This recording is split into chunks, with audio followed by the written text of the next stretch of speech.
Au début, ce projet a commencé comme un jeu, nous étions juste des amis qui se réunissaient pour faire quelque chose d'excitant, dit Brian Gita, 26 ans. Mais après environ une année, j'ai dit, et les gars, on s'amuse, mais je pense qu'on peut changer des vies avec ce qu'on fait. Brian s'adresse à la BBC quelques semaines avant de recevoir le prix de l'Afrique pour l'innovation de l'Académie royale d'ingénierie pour son appareil de dépistage du paludisme.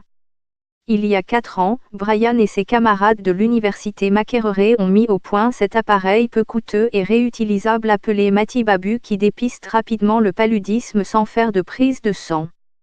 Bien qu'encore au stade de prototype, les juges de l'organisation ont qualifié son appareil de dépistage du paludisme de simple changeur de données dans la lutte contre cette maladie mortelle. Matibabu qui signifie traitement en swahili, utilise des aimants et un appareil portable sur mesure appelé Matiscope. L'appareil projette une lumière infrarouge sur le doigt de l'utilisateur, détectant une substance appelée christodémozoïne, les sous-produits du parasite du paludisme. Les fabricants croient que Matibabu pourrait faire évoluer la situation en avançant les délais d'analyse puisqu'une prise de sang n'est pas nécessaire et qu'ils n'utilisent pas de seringues auxquelles les enfants, en particulier, résistent. L'année dernière, 9,5 millions de personnes en Ouganda ont souffert du paludisme, 5100 sont décédés, des enfants pour la plupart. Mon enfant a soudainement souffert de convulsions et a refusé de manger, il jouait allègrement et s'était rendu à l'école, et il est tombé malade le lendemain, raconte Ashan Naiti, assise sur un lit à côté de son fils de 6 ans à l'hôpital Kitjeom, dans le nord de l'Ouganda. Nous vivons très loin de la clinique dans une petite ferme. Je dois m'occuper de mes 3 autres petits-enfants et je n'ai pas d'argent, alors il m'a fallu 3 jours pour venir ici. Je prie pour qu'il ne soit pas trop tard, dit-elle. Brian a eu cette idée pour la première fois lorsqu'il a souffert d'une grave crise de paludisme, associée à la typhoïde. Pendant son séjour à l'hôpital, il a imaginé un appareil de diagnostic mobile, rapide et sans douleur, sans aiguille ni piqûre. Il a alors fait équipe avec des diplômés possédant des compétences en ingénierie, en informatique et en maladies infectieuses. La série Innovator de la BBC révèle des solutions innovantes aux défis majeurs en Asie du Sud et en Afrique.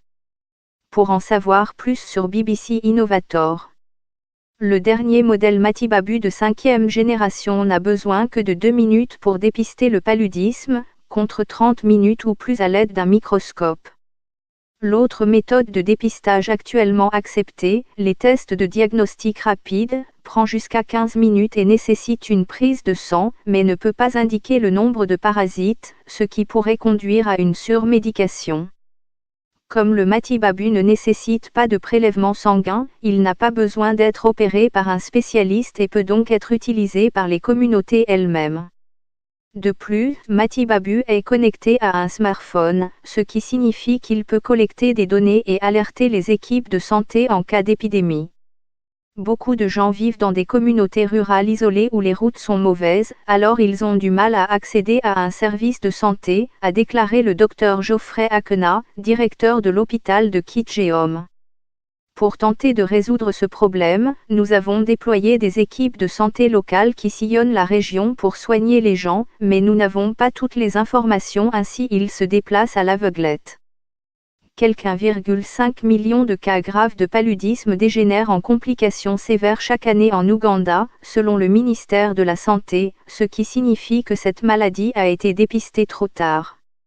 Le paludisme peut être guéri beaucoup plus rapidement et plus efficacement s'il est traité dans les premières 24 heures. Matibabu aiderait à combler cette lacune et à faire en sorte que les médicaments, qui sont facilement disponibles, parviennent rapidement à ceux qui en ont besoin. Cependant tout n'est pas clair. L'appareil Matibabu dans sa version actuelle dépiste environ 80% des cas de paludisme, loin des 99% requis par la norme internationale. Et Brian en est conscient. Notre appareil est plus volumineux que les modèles précédents, il est connecté à un ordinateur, et vous ne pouvez pas insérer votre doigt puisque la lumière reflète sur un échantillon de sang. Mais nous nous concentrons pour le moment sur les prochains tests cliniques en laboratoire avec 300 patients et pour perfectionner la machine, nous améliorerons le design plus tard. Brian parle tout en tenant son appareil de la taille d'une valisette, debout devant une clinique dans la banlieue de Kampala, l'une des nombreuses visites qu'il effectue pour expliquer aux médecins le mode de fonctionnement de sa machine. Malgré les défis, Brian reste confiant que Matibabu fonctionnera et cherche à obtenir 600 000 $ pour qu'il puisse commercialiser le produit au cours des 2 prochaines années, avec la possibilité de l'utiliser à l'avenir pour diagnostiquer d'autres maladies comme l'anémie. Cette série de la BBC a été produite avec le financement de la Fondation Bill et AMP, Melinda Gates.